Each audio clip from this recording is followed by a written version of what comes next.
Welcome in, everyone. My name is Kendall Smith, and this is the Bojangles pregame report. Tuesday night, it was a shootout victory thanks to John Leonard, and on Wednesday night, with time expiring, it was Wilmer Scoob with the game-winning goal. The Checkers now sit in second place in the division. Gordy always talks about taking advantage of opportunities. That's exactly what you and your line did here tonight. Each one of you finding the score sheet. What makes that group of guys on your line so cohesive, Reese? I want to go back to that second goal specifically. Highlight reel worthy. You show off your skating skills. What's your thought process when you have an opportunity like that? Not only the hat trick here tonight, on Tuesday, the game-winning goal in the shootout. You've been so tough to stop offensively. Why? Trevor Carrick with his 200th career point as a Charlotte Checker here tonight. He's just the fourth player in franchise history to reach that goal. When you have a guy like that on your team, how does it set the bar for the rest of the group? Tonight kicks off a weekend series that should be very interesting. Both of these teams very similar. They sit at 6-1, 0-1 on the season so far, and they're each highlighted by their phenomenal special teams units. For the Checkers, it's the power play. They've been great all season long. They lead the AHL with the man advantage. And for the Marlies, they remain untouched on the penalty kill so far this season. So who will come out on top? Well, game one is coming up here soon. Puck drop at 4 p.m. Justin, you're so fun to watch because you're so quick with and without the puck. And we talked about this on camera. It's just a natural ability for you, right? Like,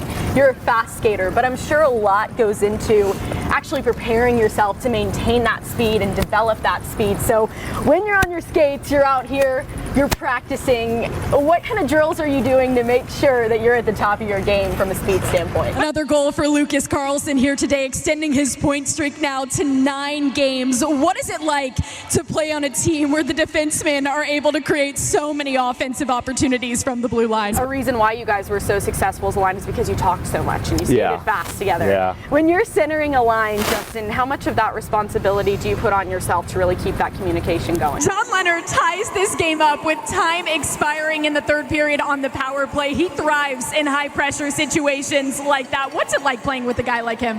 You get a Ken Appleby shutout here tonight. When you've got your goalie playing like that, how much easier does it make things for you? You said prior to your NHL debut that a part of what you wanted to do when you stepped out onto the ice for that first game was just take it in and learn. And you did get to learn from greats like Matthew Tkachuk and Sasha Barkov. What was that experience like for you with those kinds of guys that have such established NHL careers and you get the chance to play alongside them? You guys win the face-off. You hammer it home on the one-timer with time expiring in this game. From your perspective, how did that game-winning goal develop? Trevor Carrick, bobblehead day, your 2 assists now get you to 50 points on the season. You're just the third defenseman in Checkers franchise history to reach that mark. Congratulations.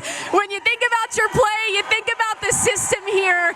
What's allowed you to be so effective from the blue line, Trevor? But games can be won by gap control, and that's something you obviously focus on a ton as a defenseman. And you talked about it before this season started. That's something you wanted to focus on in the last off season. So how have you seen that work kind of pay off for you in that area, Santu? In the second period, you guys were on the penalty kill 5 times. How'd you work your way out of that one? In a multi-point night for you, including 2 goals. I want to go back to that second goal specifically, a really strong net front presence that allowed you to hammer that one home. How were you able to create that opportunity? The good news is that the Checkers have earned at least a point in all 5 of their games that they've played against Hershey so far this season. 8 out of a possible 10 points, and they're looking for a huge win in tonight's game to stay atop of a very crowded Atlantic division. And John Leonard tacked on 2 goals in last night's win. He's got 25 goals now on the season so far. We had the chance to catch up with him yesterday after the game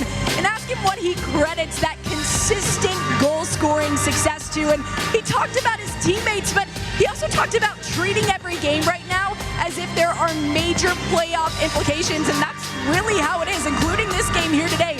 These 2 points on the line, absolutely massive in an Atlantic division that is completely jumbled up right now, where it's really anybody's game as we inch closer and closer to the Calder Cup playoffs.